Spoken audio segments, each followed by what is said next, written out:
poner un poco a prueba la mente de muchos que superan, vamos a decir, los 40. Porque no sé si los de antes de 40 van a saber esa canción que dice, caminante, no hay camino. Ahí está, muy bien, muy bien, muy bien. Caminante no hay camino, se hace camino al andar. Joan Manel Serrat. Esta no es su mejor canción es el himno del Barça, que es la mejor que tiene. Os aconsejo que la escuchéis, es buenísima. Caminante no hay camino, se hace camino al andar. Es curioso porque todos pensamos que esta es una canción de Serrat, y lo es, pero en realidad es un poema de Antonio Machado que el gran Serrat construye una preciosa canción llamada Cantares. Pues bien, amigos, hermanos, en forma, eso es Habacuc capítulo 3. Igual, en estructura, Habacuc capítulo 3 es una oración del profeta hecha canción, versículo 19, para el director del coro, con mis instrumentos de cuerda, en, versículo 1, tono sigionot. Esto quiere decir, más o menos, un tono vehemente, un tono vigoroso. Eso es Habacuc capítulo 3 en estructura. Pero evidentemente, Habacuc no se hizo simplemente para dejarnos una estructura musical, tomar la oración de un profeta y hacer una canción, sino para lanzarnos un mensaje de parte del Señor. Y eso vamos a hacer ahora. Vamos a buscar dentro de esta canción, o más bien oración hecha canción, el mensaje que Dios quiere para nuestras vidas. Así que yo os invito que conmigo leamos los primeros versículos y luego oraremos pidiendo que el Señor bendiga lo que tenemos hoy por delante. Dice oración del profeta Habacuc en tono de sigionot. Oh Señor, he oído lo que dice de ti o lo que se dice de ti y temí. Aviva, oh Señor, tu obra en medio de los años. En medio de los años, dala a conocer. En la ira, acuérdate de tener compasión. Vamos a orar. Padre Celestial, estamos agradecidos por tu inmenso amor, por tu gran compasión y tu gran bondad. Señor, estamos vivos porque tú lo permites. Hoy estamos aquí porque tú así lo has querido. Señor, nada de lo que ocurre en este mundo pasa sin tú tener algo que ver. Señor, tú dominas, tú controlas, tú estás al control de todas las cosas que pasan, estás en el trono, nada se te escapa, tú eres Dios y no hay otro como tú. Señor, nos rendimos ante tu majestad y también ante tu palabra. Cuando tú hablas, lo mejor que podemos hacer, como decía el final del capítulo 2, es callar, es mantener silencio. Y yo te pido que nuestra mente se silencie a todo lo que no sea tu palabra. Que nuestra mente y nuestro corazón se silencie a todo lo que no sea hoy tu mensaje. Señor, evita que lleguen distracciones a nuestra cabeza, evita que lleguen distracciones que impidan que oigamos tu palabra, que transforme y cambie nuestras vidas, Señor. Nos encomendamos a ti y pedimos que tú intervengas. Y lo hacemos en el nombre de Jesús. Amén. Hermanos, los dos primeros capítulos de este apasionante libro, el capítulo 1 y el capítulo 2, han servido de marco, de contexto para este último y tercer capítulo. El porqué de esta oración es lo que ya hemos visto en los capítulos 1 y en el capítulo 2. O sea, lo que tenemos hoy delante es una oración de intercesión por lo que ya Habacuc conoce que se le fue dicho en el capítulo 1 y capítulo 2. Es una oración para que el Señor haga lo que ha dicho que iba a hacer, pero de una manera muy suave, lo más suave posible. Es una oración para que en el futuro este pueblo que iba a ser invadido pudiese mantener su confianza, pudiese sobre todo mantener su esperanza, como hemos cantado, en los propósitos de Dios, aún y a pesar de la oscuridad, de la tremenda oscuridad que le iba a llegar a este pueblo. De hecho, si lo pensamos bien, todo el libro de Habacuc se escribió para animar, para fortalecer a los que iban a ser capturados, llevados cautivos y así en el cautiverio poder superar mucho mejor ese gran trauma que iban a vivir. Para eso se escribió Habacuc y por eso Habacuc hoy quiere dejar esta huella para que su pueblo en el futuro encontrase ánimo. Porque pensémoslo bien, confiar en Dios en malos momentos es algo muy difícil. Confiar en Dios cuando las cosas se oscurecen es algo muy complicado. Las circunstancias adversas a veces son tan abrumadoras. Las circunstancias adversas a veces pesan tanto que cuesta. Pero pensémoslo bien. Las circunstancias adversas de esta generación, de este pueblo al que Habacuc se dirige, parecían ser insuperables. ¿Qué fuerza humana podría soportar lo que este pueblo iba a soportar? ¿Quién tendría esperanza después de que viniese otro pueblo, arrasase con todo y se llevase a toda la población? ¿Quién tendría esperanza si hoy viniese un pueblo mayor que el nuestro, arrasase con España y nos llevase cautivos a su tierra? ¿Quién podría decir España sobrevivirá? Por eso, en ese momento tan oscuro y tan difícil, lo mejor que se puede hacer es lo que hace Habacuc: orar. No es su última decisión, no es el último cartucho, no es la última bala de Habacuc, es lo mejor que se puede hacer: orar. Lo mejor que se puede hacer es contar con la ayuda del único que puede sacarnos de las profundas tinieblas y llevarnos a su luz admirable. Lo mejor que podemos hacer es confiar en el único que puede darnos esperanza. Lo mejor que podemos hacer es confiar en el único que puede hacer que nuestro lamento se convierta en baile. Por eso ora Habacuc a Dios. No porque es su último recurso, sino porque es lo mejor que puede hacer. Por eso le busca, por eso clama a Él. Y dice en el versículo 2, he oído lo que pasó. A mi oído ha llegado lo que tú, Señor, hiciste. ¿Qué es lo que llegó a su oído? Su obra. ¿Qué obra? La obra poderosa de Dios. Habacuc hace un ejercicio espiritual, hermanos, muy efectivo que creo que sería bueno que nosotros imitásemos. Habacuc recuerda, esto es muy importante, recuerda la grandiosa obra que Dios hizo en el pasado y se apoya en ella. Que Dios sacara a su pueblo Israel de las garras, de la opresión, de la esclavitud de Egipto, de esa forma poderosa, con ese poder tan abrumador, plaga tras plaga, demostrando que Él es el Dios que controla absolutamente todo. Que Dios hiciera eso con su pueblo en Egipto, ahora proporcionaba esperanza y confianza en que Dios seguiría actuando en el futuro del mismo modo. Esta es una práctica, un ejercicio espiritual que todos nosotros deberíamos hacer para poder encontrar fortaleza, ánimo, recordar. Eso hacían los salmistas.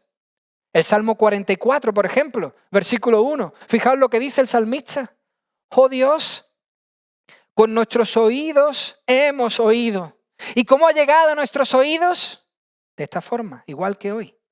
Nuestros padres nos han contado la obra que hiciste en sus días, en los tiempos antiguos. Hemos oído, ha llegado la información a nuestros oídos. Por fin hemos recibido este mensaje que nos da el impulso para seguir adelante. Lo mismo que dice el Salmo 77.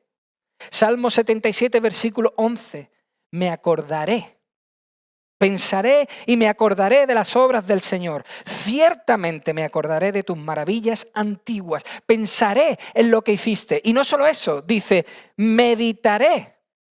Esto es, le daré vueltas constantemente a tu obra. Y no solo eso, sino que además reflexionaré, haré cálculos sobre tus hechos. ¿Y cuál es la conclusión a la que llego? Cuando he recordado, cuando he meditado, cuando he reflexionado en todo lo que tú has hecho, que santo es, oh Dios, tu camino. Llego a la conclusión de que Dios hay grande como nuestro Dios. Llego a la conclusión de que tú eres el Dios que hace maravillas. No que hizo, sino que haces maravillas. Has hecho conocer tu poder entre los pueblos. Con tu brazo has redimido a tu pueblo, a los hijos de Jacob y de José. ¿Es ese ejercicio algo efectivo? Por supuesto. Cuando el creyente medita, piensa, recuerda la obra de Dios en nuestra vida, en el pasado, encuentra un impulso tremendo para el futuro, encuentra un impulso tremendo para lo que viene. Recordar la obra poderosa de Dios hizo que Habacuc recuperase el ánimo. Recordar lo que Dios hizo con su pueblo en Egipto le dio a Habacuc la fortaleza que necesitaba. Por eso dice en el versículo 2, lo recordé y temí. El pensamiento me hizo saber quién eres tú, porque al recordar sus obras, Habacuc ve que Dios es consistente con lo que dice y responde de una manera tremenda. Dios dice y Dios hace, y cuando hace, hace maravillas. De ahí la súplica de Habacuc, de ahí su ruego, de ahí su plegaria. Hermanos, en definitiva, el profeta está mendigando que el furor de Dios pase rápido y que pronto llegue su misericordia. Sí, que cumpla lo que dijo, pero que pronto llegue su misericordia. Por eso dice en el versículo 2, aviva. Lo que hiciste en el pasado contra los egipcios que nos tenían esclavos, repítelo. Eso está diciendo Habacuc. Lo que hiciste antes, vuélvelo a hacer. Hazlo ahora en el cercano futuro, cuando los caldeos nos tengan cautivos. Acuérdate, dice, de tener compasión. Esta palabra compasión significa el amor que tiene una madre por el niño de su vientre, por el bebé de su vientre. Habacuc le está pidiendo al Señor la misma compasión que tiene una madre por el niño que lleva en su vientre. Señor, ten compasión.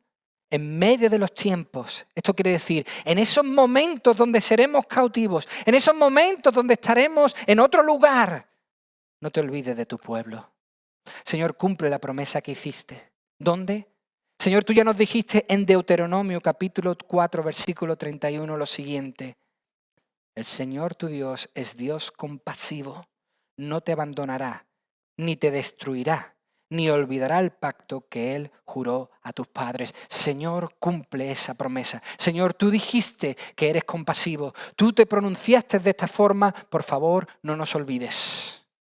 Eso pide con insistencia y confianza este valiente profeta. Acude al recuerdo. Acude a la memoria de lo que Dios hizo con los suyos en el Éxodo. Y por eso dice en el versículo 3, Dios viene de Temán y el santo del monte Parán. Su esplendor cubre los cielos y de su alabanza está llena la tierra.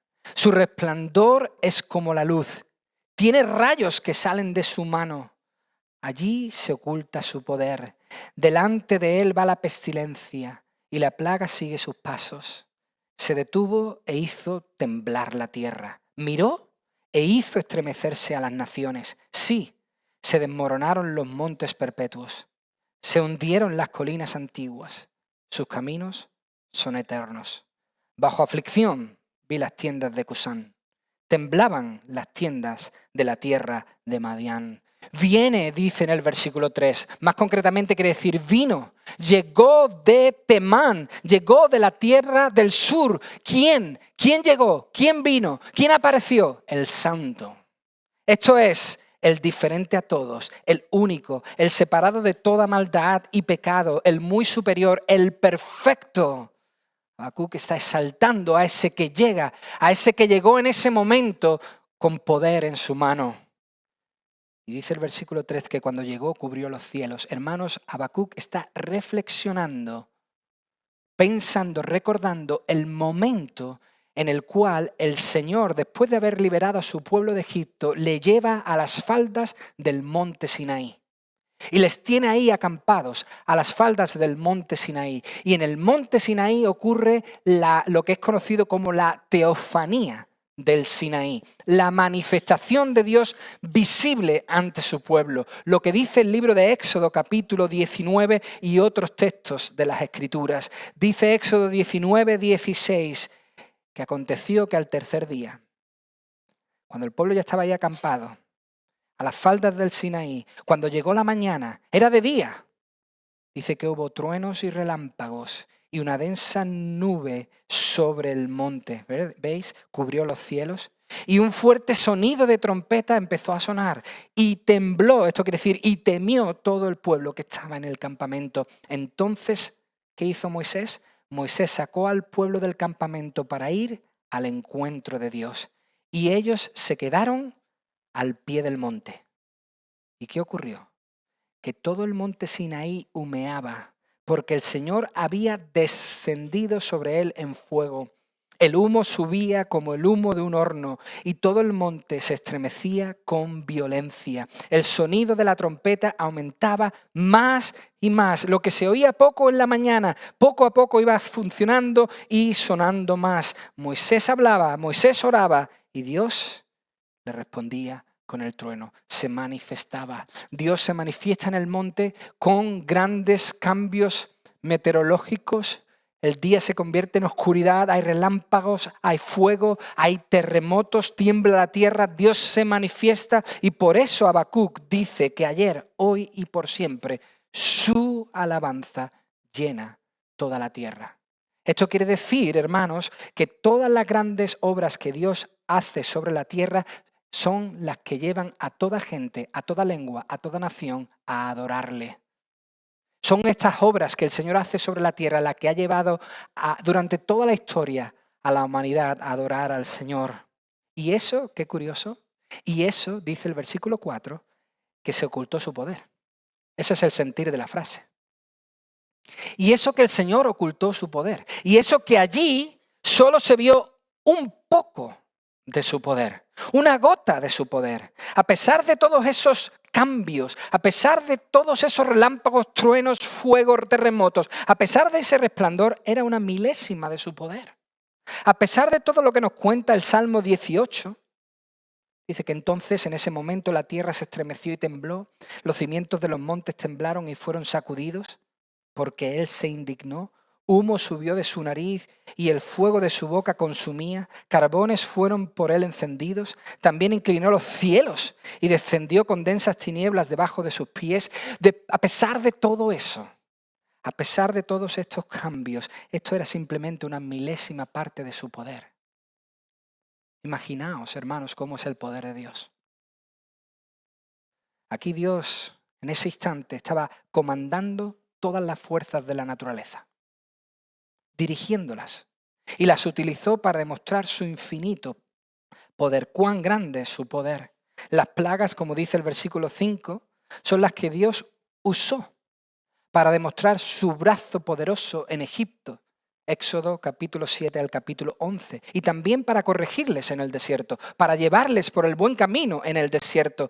Todo eso fueron muestras de su poder y de su constancia. Lo que Él dice es lo que Él hace. Hermanos, Habacuc está diciendo esto para que tengamos algo muy en cuenta. Con Dios no se puede jugar. No podemos tomarnos a la ligera la idea de Dios.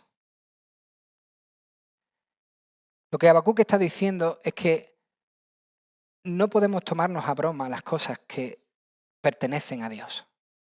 El Señor va en serio, muy en serio. De hecho, tan fuerte fue su poder, tan fuerte fue el poder de Dios demostrado no solo en Egipto, sino después por todo el caminar del desierto. Tan fuerte fue que dice el versículo 6 que las naciones, esto es, las naciones de alrededor se estremecieron. Toda la tierra alrededor de ellos se estremeció.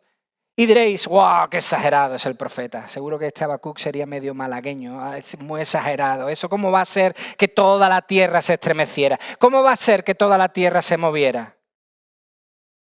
Sí, hermanos, eso fue lo que ocurrió. ¿Qué pruebas tenemos de ello, Iván? Eso es una exageración, una forma de hablar. No. Acordaos cuando Josué envía a los espías a Jericó. Cuando envía a los espías en Jericó y la gente se da cuenta que son espías, hay una mujer llamada Rahab que los oculta en su casa para protegerlos. Esta mujer, sabéis, era ramera, despreciada por la sociedad. Probablemente una mujer no con mucha cultura y mucho conocimiento. Pero hasta esta mujer llegó la noticia. Porque Rahab, fijaos lo que le dice a estos espías en Josué capítulo 2, versículo 9. Esta es Rahab, no es la más sabia del pueblo, no es la más erudita quizás, no es quizás la persona con más conocimiento del pueblo. Pero fijaos lo que le dice: sé que el Señor os ha dado la tierra. Sé que el terror vuestro ha caído sobre nosotros y que todos los habitantes de la tierra se han acobardado ante vosotros. ¿Por qué? Porque hemos oído cómo el Señor secó el agua del Mar Rojo delante de vosotros cuando salisteis de Egipto, y hemos oído lo que le hicisteis a los 2 reyes grandes amorreos que estaban al otro lado del Jordán, a Sehón y a Og, y a quienes destruisteis por completo. Y cuando lo oímos, se acobardó nuestro corazón, no quedando ya valor en hombre alguno por causa de vosotros. ¿Por qué? Porque el Señor, vuestro Dios, Él es Dios arriba en los cielos y abajo en la tierra. Toda la tierra se estremeció ante el poder de Dios. Todos los pueblos se acobardaron al oír las grandes y poderosas obras que Dios hacía con su pueblo. De ahí que Habacuc ore y diga: por todo esto, Señor, y sabiendo que tus caminos son eternos, esto quiere decir que lo que hiciste lo puedes volver a hacer, yo confío en que tú vas a volver por tu pueblo cuando esté cautivo y lo vas a liberar. Yo confío que este no es el fin de nuestro pueblo y mucho menos el fin de tu obra. Yo confío que tus propósitos se llevarán a cabo aún y a pesar de nuestra desobediencia, aún y a pesar de nuestras faltas, aún y a pesar de que hemos fallado. Tú vas a cumplir tus propósitos, nada va a cambiar. Eso es lo que está diciendo Habacuc al recordar el gran poder de Dios. Y una vez recordado sus obras poderosas, ahora Habacuc medita en otra obra grande que hace el Señor con su pueblo. Porque en Egipto no solamente demostró su poder, sino que también demostró su obra salvadora. Solo Él tiene un brazo que puede salvar. Demostró su obra de liberación, y eso es lo que comparte ahora Habacuc en el versículo 8. ¿Te indignaste, Señor, contra los ríos? ¿Contra los ríos fue tu ira? ¿Contra el mar tu furor? Cuando montaste en tus caballos, en tus carros de victoria. Tu arco fue desnudo por completo, las varas de castigo fueron juradas, con ríos hendiste la tierra. Te vieron los montes y temblaron. El diluvio de aguas pasó, dio el abismo su voz, levantó en alto sus manos. El sol y la luna se detuvieron en su sitio, a la luz de tus saetas se fueron, al resplandor de tu lanza fulgurante. Con indignación marchaste por la tierra, con ira hollaste las naciones. Saliste para salvar a tu pueblo, para salvar a tu ungido. Destrozaste la cabeza de la casa del impío, descubriéndolo de arriba abajo. Traspasaste con sus propios dardos la cabeza de sus guerreros, que irrumpieron para dispersarnos.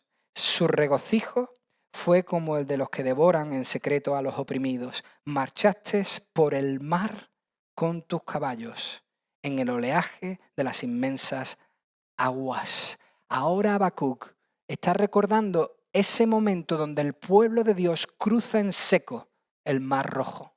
En ese momento reflexiona, en ese momento piensa. Por eso, más concretamente, en el versículo 8, Dios no dice ríos, sino que dice corrientes de agua.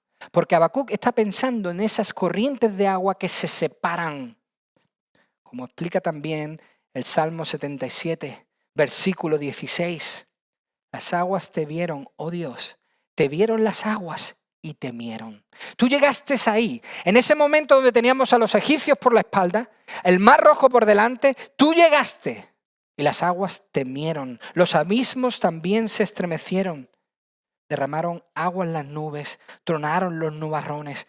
Hubo cambios, así como en el Sinaí también en ese momento. También tus saetas centellearon por doquier. La voz de tu trueno estaba en el torbellino, los relámpagos iluminaron al mundo, la tierra se estremeció y tembló. En el mar, qué curioso, en el mar estaba el camino.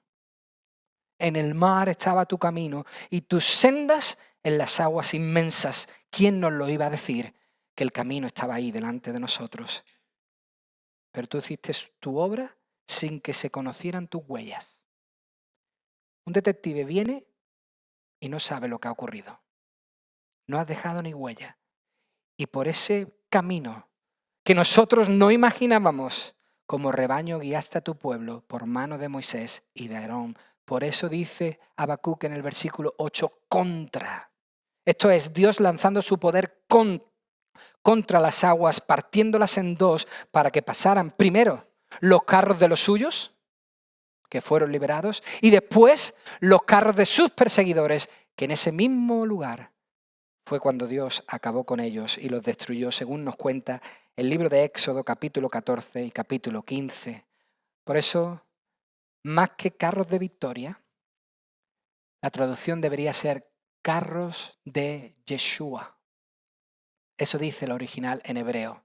Carros de Yeshua, carros de salvación. Esos carros que tú hiciste pasar fueron carros de salvación. El que abrió el abismo, dice el profeta, para que cayese agua por primera vez. Y no solo el abismo, sino que abrió la tierra para que subiese agua en el diluvio. El que hizo que lloviese tan grande para que hubiese un diluvio sobre la tierra es el mismo que manejó las aguas del Mar Rojo, versículo 13, para salvar a su pueblo. Su pueblo estaba acorralado, aprisionado. Los egipcios venían para destruirles. El agua estaba por delante, no había camino y el Señor lo abre. ¿Para qué? Para salvar a su pueblo. El que abrió los cielos en el diluvio para que lloviera sin parar. Es el que abrió el Mar Rojo como un libro para que hubiese un camino. Hermanos, el poder salvador de Dios es inmenso. Y lo mejor de todo es que su mano aún no se ha acortado. Esto quiere decir que su mano aún puede salvar.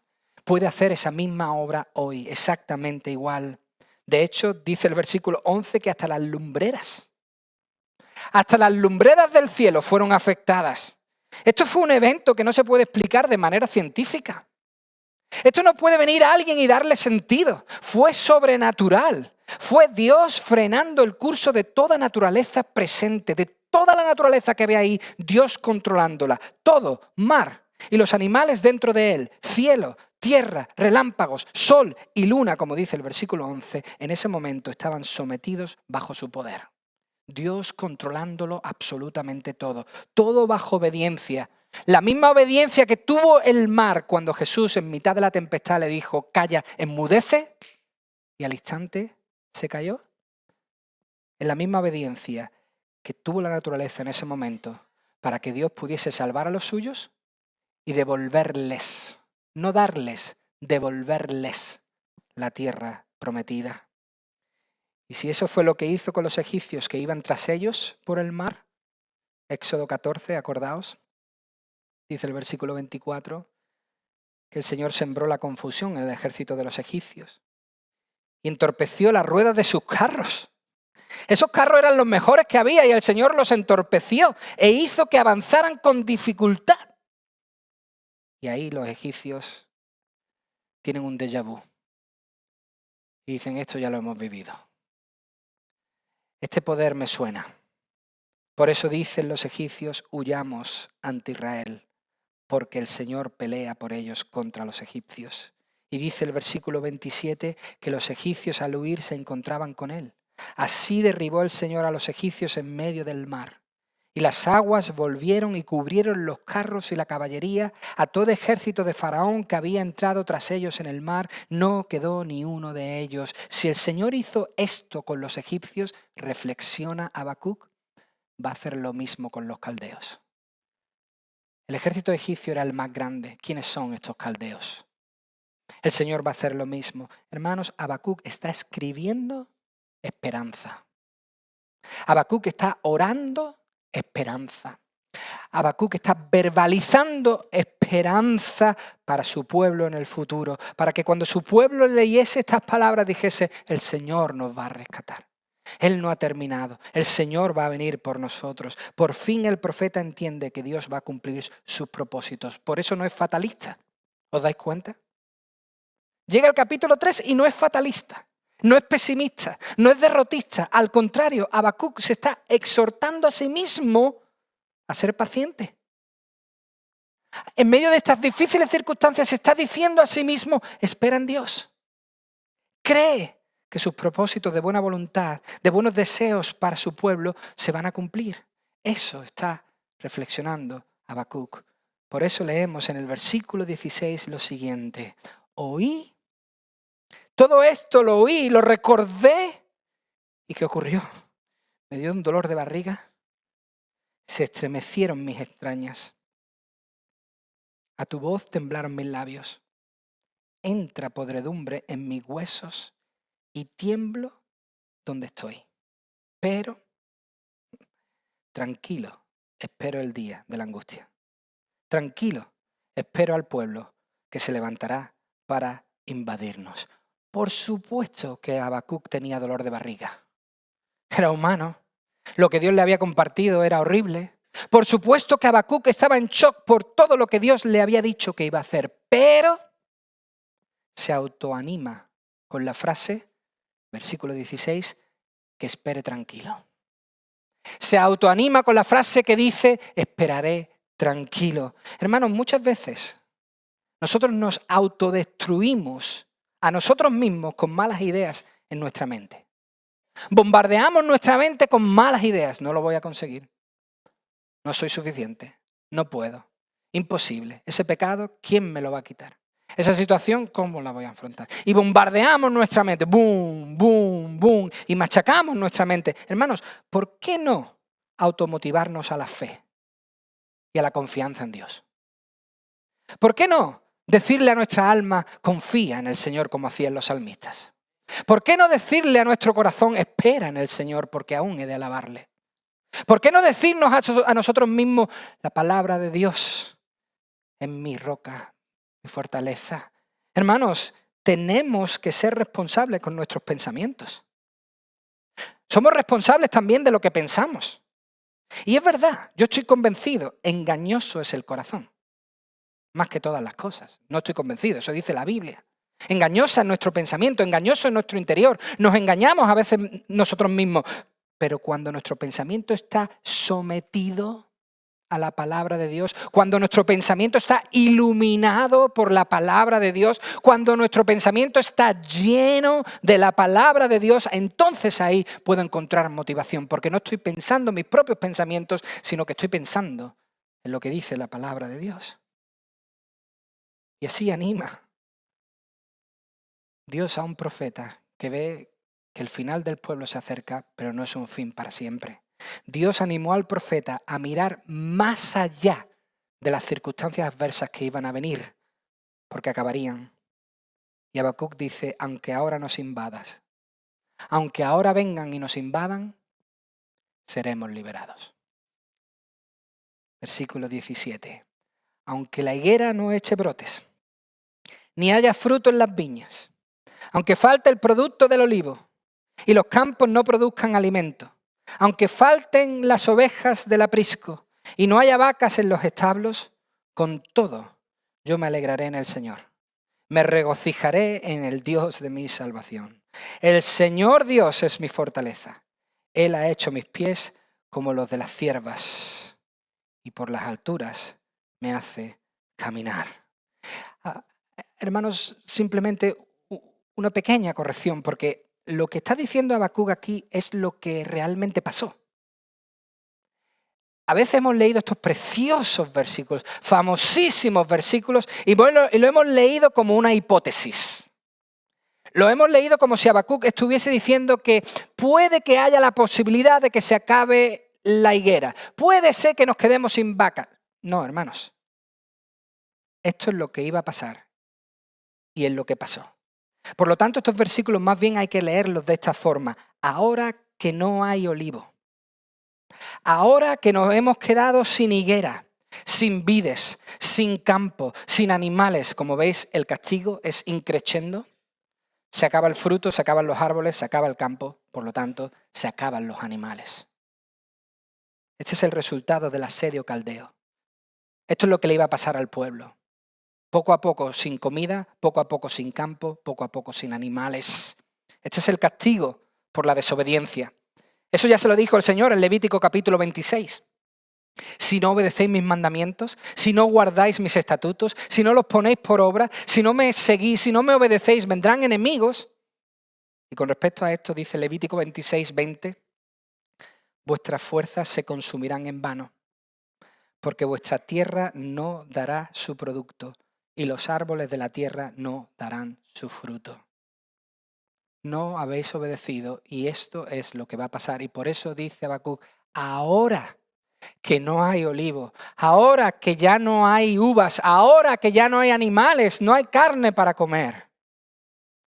Hermanos, esta era una pérdida devastadora, pérdida de sus provisiones diarias, dice el Nuevo Comentario Americano, pérdida de su fuerza económica, pérdida sobre todo de la bendición del Señor debido a su pecado. En definitiva, una pérdida devastadora. Pero ante esta pérdida devastadora, ante esta horrible situación, versículo 18, con todo esto pasando, dice Habacuc, yo y también tú, pueblo mío, confío en, versículo 19, Yahvé Adonai.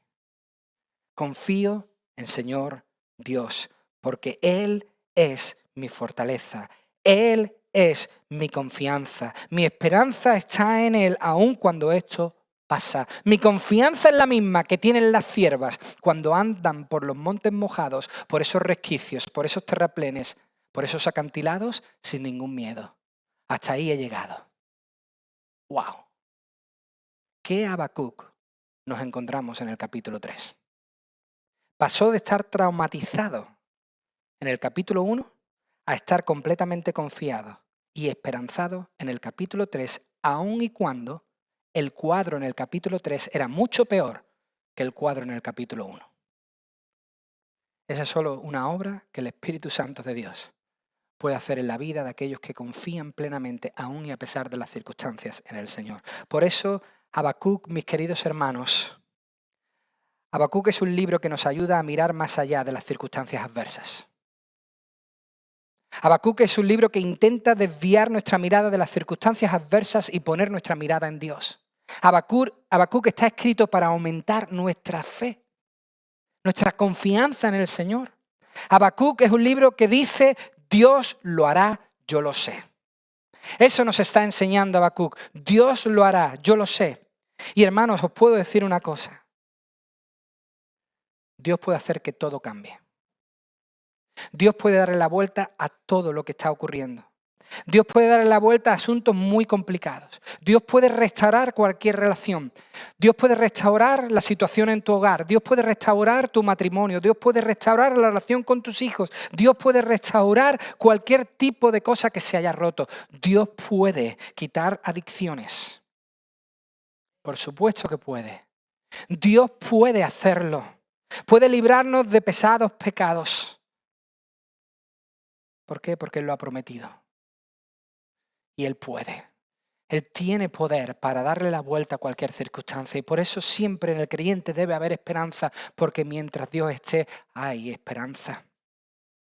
Hay un himno muy famoso. Nosotros no lo cantamos mucho porque las traducciones que tenemos a veces son difíciles de encajar. Es el himno llamado o titulado Alcancé salvación. En inglés es más conocido como It is well with my soul. No lo voy a cantar por amor a vosotros. Pero atentos a la historia, hermanos. Es impactante. El himno Alcancé salvación fue escrito después de varios acontecimientos traumáticos en la vida del cristiano y hermano nuestro, Horatio Spafford.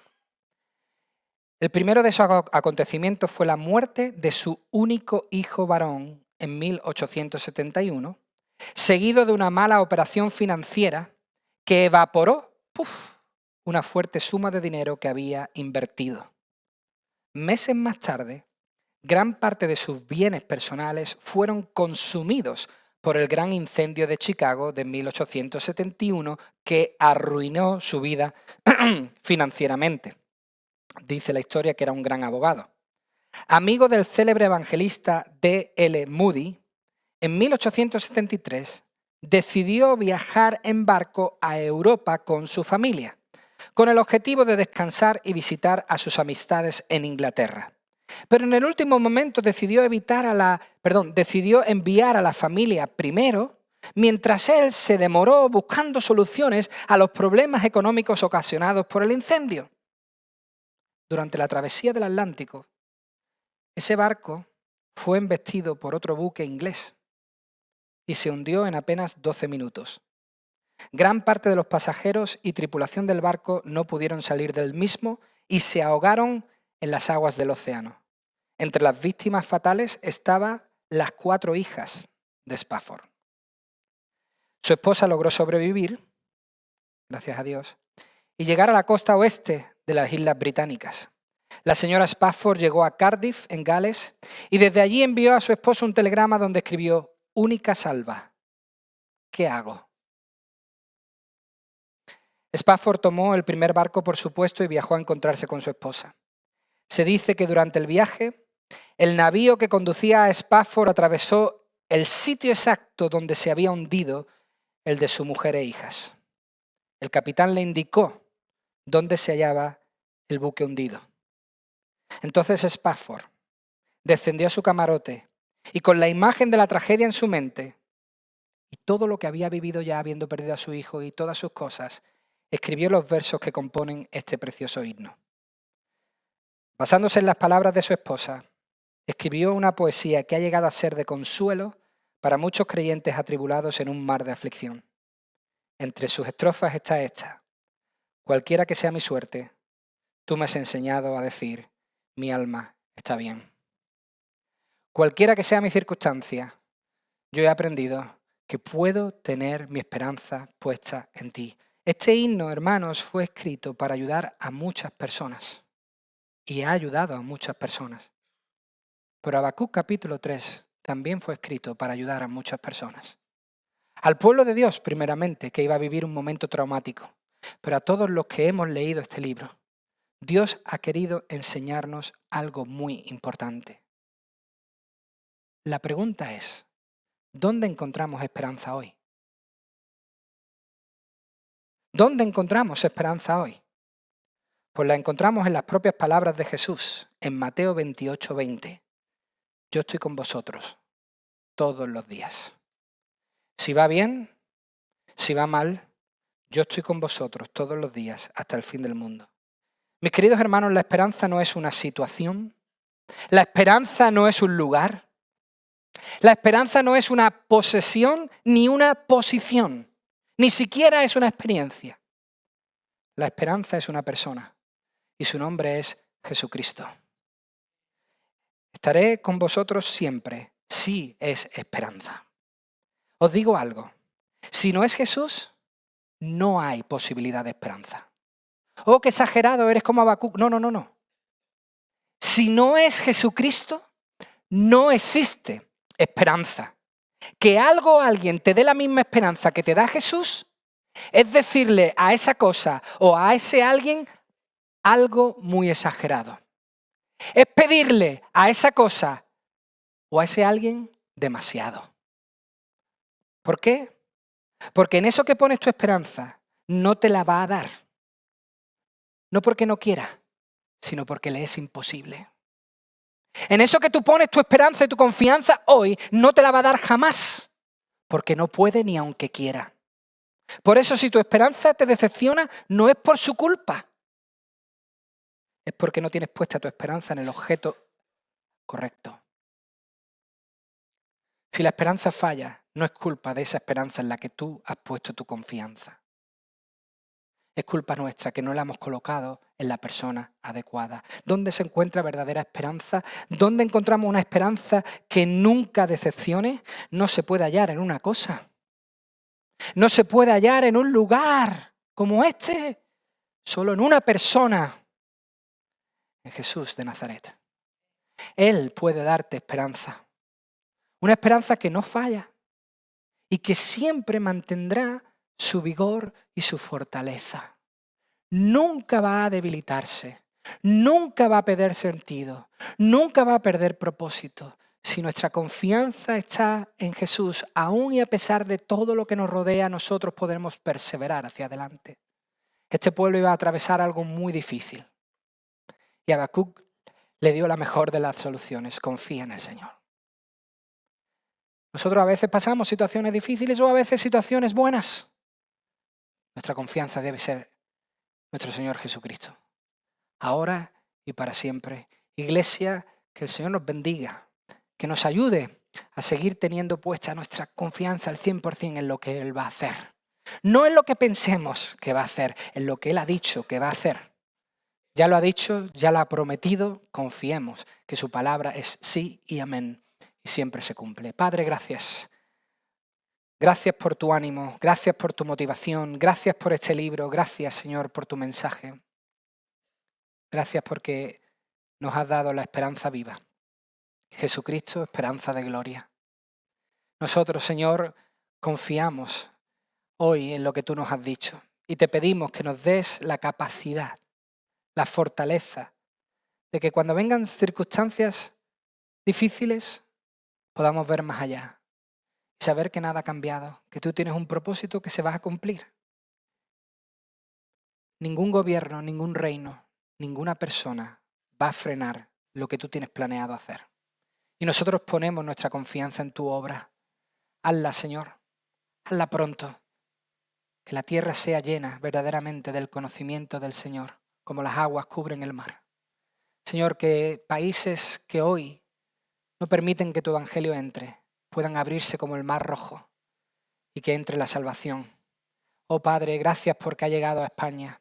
Gracias porque está llegando a todo rincón de la tierra. Yo te pido, Señor, que tu esperanza sea plena en todo lugar. Yo sé que hoy hay muchos que han entregado su vida a ti, diciendo, tú eres nuestra esperanza. Y te pido que si entre nosotros hay personas que han dudado de dónde colocar su esperanza y han visto que el mejor es ponerlo en Jesucristo, yo te ruego que tú quebrantes su corazón, que se arrepientan y se entreguen a ti, Señor.